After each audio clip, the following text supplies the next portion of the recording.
Welcome to another session of Inse-Miliye, the YouTube channel of Insurance Institute of India. We are happy to have with us today Major General Manoj Kumar Bindal, who is Executive Director of National Institute of Disaster Management (NIDM). He has been taking a lot of interest on the disaster risk financing after he has joined the NIDM, and we are happy to have you, sir, here for this program of Inse-Miliye. Thank you very much for accepting our invitation and joining us on this session. Thank you.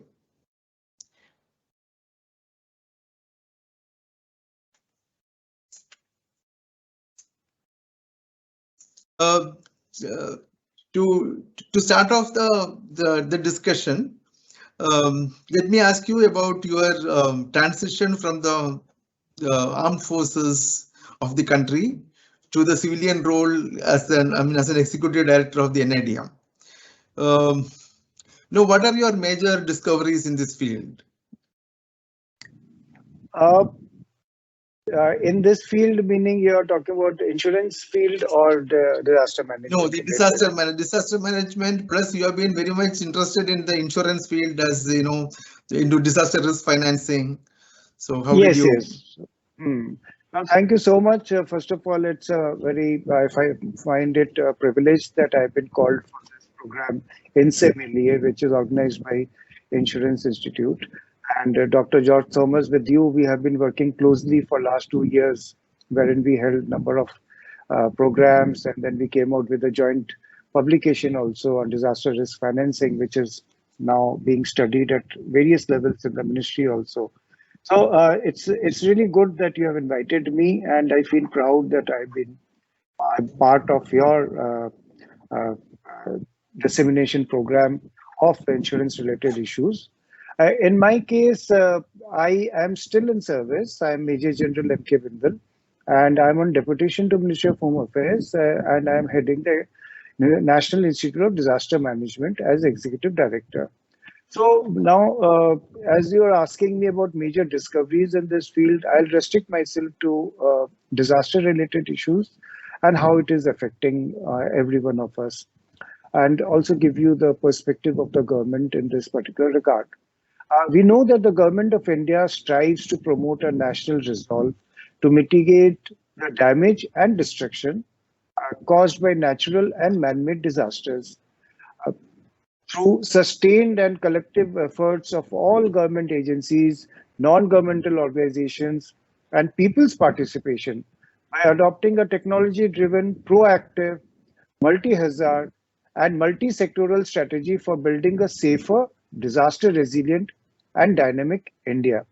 There is a paradigm shift from the erstwhile relief-centric response to a proactive prevention, mitigation, and preparedness-driven approach for conserving developmental gains and to minimize loss of life, livelihood, and property. The spirit of the National Disaster Management Act 2005 for the creation of Mitigation Fund for ex-ante risk reduction is honored by the Finance Commission, which further got accepted by the government. Honorable Prime Minister 10-point agenda for disaster risk reduction has also outlined about building financial resilience risk coverage to all. And Agenda 2 states work towards risk coverage for all, starting from poor households to small and medium enterprises to multinational corporations to nation states. So one of the main objectives of the National Policy on Disaster Management 2009 is ensuring efficient response and relief with a caring approach towards the needs of the vulnerable sections of the society. Considering that the assistance provided by the government for rescue, relief, rehabilitation, and reconstruction needs may not be sufficient to mitigate the massive losses on account of disaster, so there is an urgent need has been felt to bring risk financing, insurance and reinsurance and risk transfer mechanism for building the resilience. So here what we're talking about is bridging the protection gap. So government has been working and supporting the rescue and rehabilitation program for the vulnerable segment However, it is a big drain on the state exchequer. The large events like Kerala floods, Chennai floods, Cyclone Foni clearly show that one cannot depend on raising funds ex post, and that ex ante solutions that allow the government to access funds and act swiftly in the region impacted are needed to save precious lives and livelihoods. Therefore, government has also Government of India has launched quite a few social protection schemes leveraging on insurance solutions like Ayushman Bharat, Pradhan Mantri Jan Arogya Yojana, Pradhan Mantri Jeevan Jyoti Bima Yojana, Pradhan Mantri Suraksha Bima Yojana, Pradhan Mantri Fasal Bima Yojana, and Atal Pension Yojana. So a similar model can be used to offer the protection for the low income group in case of natural disaster for loss of livelihood and loss of assets. So for such a scheme, it is important that the claims payment to the insured happens swiftly enough to help the beneficiary in real time of need. And the traditional model of survey and assessment of losses to make claims payment may not be the best suited for such vast geographies and populations. And therefore, it is required that the country needs quick and transparent mechanisms that address the key requirements of the impacted people efficiently and expeditiously. Okay. Thank you. Yeah, thank you, sir. That was very informative and quite detailed.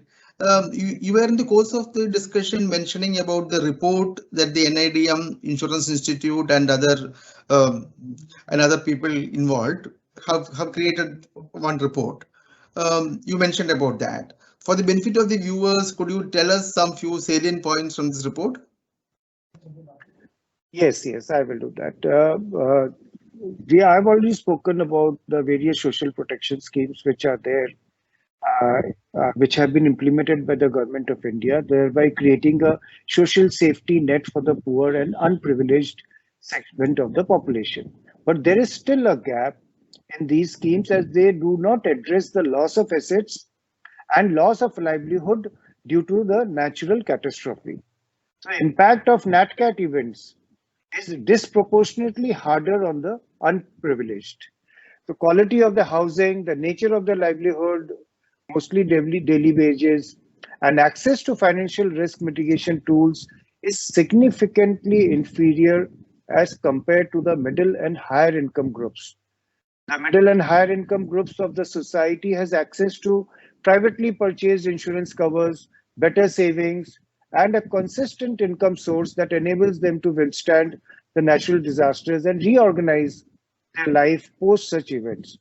So the vulnerable section not only has limited access to such risk mitigants, but they are also not able to afford these risk transfer mechanisms. And the biggest impact is on their livelihood, which is still not addressed through traditional insurance and risk transfer solutions. And these segments need support of the government and other agencies to get access to such risk management mechanisms. And with a phase-wise capacity building, the government can reduce the underprivileged segments' dependence on it and build a stronger and sustainable solution. So the report that I'm talking about was a result of 2 years of effort by III and NIDM, in which we got all the stakeholders, insurers, reinsurers, and the government agencies involved in coming out with a suggested solution as to how the risk transfer in in case of natural catastrophe should be catered for in India. So this group, after having number of sittings and deliberations and research related deliberations, has proposed that as a first target, government can continue with its focused area of supporting the underprivileged and low income group. And we have proposed in that report that for the low income group, which is the identified target segment, which is heavily impacted by the natural catastrophic events, they need to be addressed as the highest priority. They have a very small asset base, but the disruption in the livelihood multiples the threat to these households. And the dependence on the government support for both protection and rehabilitation is very high. So there is a need to developing a strong protection net for this segment, helping to mitigate their economic challenges. So for victims of natural disasters, the speed at which payment is made can have a very significant impact. This has been one of the main driving force while coming out with this report. So designing schemes to support both protection and rehabilitation that need minimal on-ground presence and can work in an expeditious and efficient manner are needed for the purpose. And the most comprehensive analysis of this benefit can be found in a study commissioned by the United Kingdom's Department for International Development, DFID, and completed by the risk modeling firm Risk Management Solutions, RMS, which concluded that faster availability of funds can accelerate disaster response and de-accelerate the losses. And payments from a parametric insurance policy can be 3.5 times as effective as delayed payments from aid. Thus, a parametric index-based solution to deliver a transparent and efficient insurance-backed solution to cover the risk of low-income household has been proposed in the report. A parametric insurance product, I'll just give a small background to that. It is a product which can be defined as an insurance contract where the ultimate payment or contract settlement is determined by a weather or geological observation or index, such as average temperature or rainfall over a given period of intensity of an earthquake or windstorm. So parametric insurance payouts are not based on individual loss adjustments, but determined according to the measurement of event intensities, highly correlated to the to be expected loss. Therefore, there is a possibility of mismatch, a potential mismatch between the parametric insurance claims settlement and the actual the insured, which is generally referred to as basis risk, or in case of a loss without triggering an insurance payout, or as a basis chance in case of an insurance payout without having a loss. So the group has proposed parametric insurance, and which has the advantage of swift payout in comparison to the traditional indemnity-based insurance. And it is also covers both the damages to the assets owned by the low and income households, as well as losses which are stemming from a loss of income for the low income households in the wake of a disaster, which affects the local economy adversely. And in this, we have studied a few perils like earthquakes, tropical cyclones, extreme precipitation, and river floods, in which it is subject to sufficient and consistent data availability. So here it is important to mention that importance of availability of granular data for developing a robust parametric solution, historic time series of data, and accurate measurement of actual data is very, very important. And access to consistent and reliable data source is critical for parametric products. So these data sources are to be pre-agreed and robust as they are used to design the product and also to settle the claims. Thank you. General Bindal, you were mentioning about the government's initiatives in this direction, and you have beautifully narrated the details of this report which you have submitted to the government. It conveys practical solutions as well as parametric, which is the way the world is doing when it comes to NatCat areas. So fine, no, that is how the world is going. But then, the next step is the government has to take a decision. Of course, it has got its own priorities and when it will do it. But what is your wish? How would this entire thing benefit the country, and what would you foresee as the next steps from the government side, or from next step to the studies? How do you see it? So what I will say is, let me give you a case study of Nagaland, which has gone in for a parametric solution for extreme precipitation for government of Nagaland. So that's a practical case study within India, derived from a lot of flood-related issues that they keep facing. So it is a state which we are aware which is located in the northeast, and it has where agriculture is constitutes about 70% of its economy, and it has high levels of humidity and heavy rains in the monsoon months, May to September. So the state is susceptible to damage from heavy rainfall, windstorm, hailstorm, flood, and landslides, particularly during the monsoon season.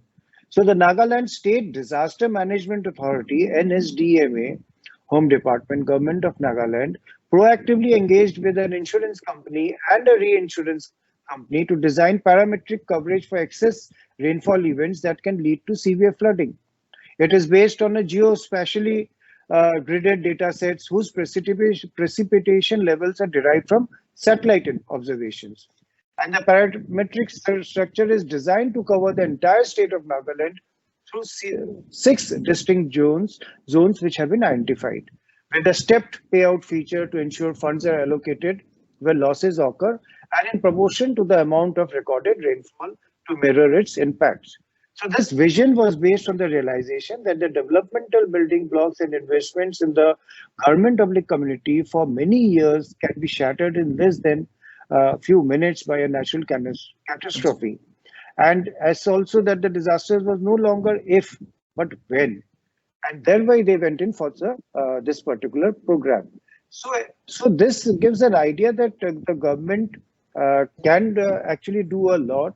But in this, I think the first phase for the government should be to buy the policy uh, and have subsidize it fully for the poor and low income groups, and gradually transfer the premium, I'll say paying of the premium partly to the insured population also. Thank you. Okay. I do understand that. Till now, General Bindal, we were talking about the side of the government, the side of the insurance companies, and like organization like NIDM and Insurance Institute of India. See, we have created sort of an awareness, and there is a knowledge from the government side, from the insurance company side, reinsurance side, yes. But let us look at the other side of the coin. That is about the demand side. That is about the people. What are your observations regarding the people part of it? About the takers and about people's awareness. Is there a role? Is there something which you would like to talk about that? Here, I would say that the insurance and the reinsurance companies have got a very big role to play in this whole awareness campaign, because today we know the insurance industry has only penetrated just about close to 4% of the population, which is very, very low base, and it needs to expand further. And this 4% are those middle and upper income group who are already educated and who live in structures wherein the effect of the disasters is also not that much. Whereas the aim is to reach those people who are the underprivileged, who are very low income, and they need to be helped out. So there is a need that the insurers and the reinsurance, they should reach out and carry out pilot studies in some select states, which we have already identified in the report. And they should start doing it like Nagaland has. One insurance company has started with Nagaland. Similarly, others need to convince the state governments and start doing it, so that the government funds, the 15th Finance Commission has laid out a lot of funds for the disaster mitigation efforts. Part of it can be used for this, and actually a pilot study can be carried out in which the zones that are prepared can be a balanced mix of exposure and a reasonable size of household from the vulnerable section of the population. But the final beneficiary should be the BPL population, that is below poverty line population. So there is a requirement to identify the peril which that region may suffer from or suffers from, and also the exposure. And the insurance should cover the livelihoods of the low income group as well as the assets. So there is very important that a detailed survey is carried out, and the cover is kept to a amount which will benefit both the individual once paid and to the insurance company so that they can also cater to the payout when required. So the insurance program needs to be rolled out and advertised to a great detail with all states. A lot of deliberations need to be taken up at state level by the insurance companies, and this report can always be quoted. This report is being studied in great detail in various corridors. So maybe we'll see something coming up. But the push from the insurance companies with the state departments is a must, so that the premium, who's to pay the premium, what part is to be paid, what are the parameters to be for a parametric solution to be decided for that particular state. All those things are sorted out, and at least in 3-4 states, the pilot projects to start. Then only it will bring in awareness among everyone that yes, this is a good thing, and it is not a money being wasted on paying the premium, whereas it is reducing our future cost due to a possible catastrophe. Thank you. Thank you, General Bindal. I mean, you have been very clear in your views. Maybe would you like to give us a parting message, a closing message to the viewers of this program, because they are mostly people from the insurance industry. So would you like to give a message to the insurance industry before we close? My message is what we have proposed in the working group report, that should be insisted on, that there can be a phase-wise approach to manage the cost for the government, wherein in phase 1, the government will maybe requested to pay full premium, and the claims are paid to the government and then they distribute it. And in phase 2, the government slowly start to reduce the subsidy, and insurer can enroll the beneficiaries and collect part of the premium from the beneficiaries. And this will allow for a direct transfer of claims to the beneficiaries' account from insurers or from state bodies. Now, this is something which is not being forced upon, cannot be forced upon. However, there are enough funds available. It is a market which the insurance companies should act proactively with a lot of consultations at state level. And NIDM and III, both of us have been part of the study group report. We can always pitch in wherever required to help out the insurance company reach the states. But the outreach has to be done by the insurance companies with their respective states, and at least start a pilot project covering any one parametric solution also. It is okay, but not try to capture the whole thing. But idea is to bring in awareness, and once the awareness is generated and its utility is understood, automatically it will start going. Thank you so much. Thank you very much, General Bindal. It has been really a pleasure listening to you, and you have packaged a lot of knowledge, lot of information, a lot of original views into this short 15-minute time that we had this discussion. Thank you very much once again for accepting our invitation and being part of this, and thanks for your views. Thank you very much. Thank you, Dr. Thomas. So nice of you to call me for this. I feel privileged. Thank you. Thank you.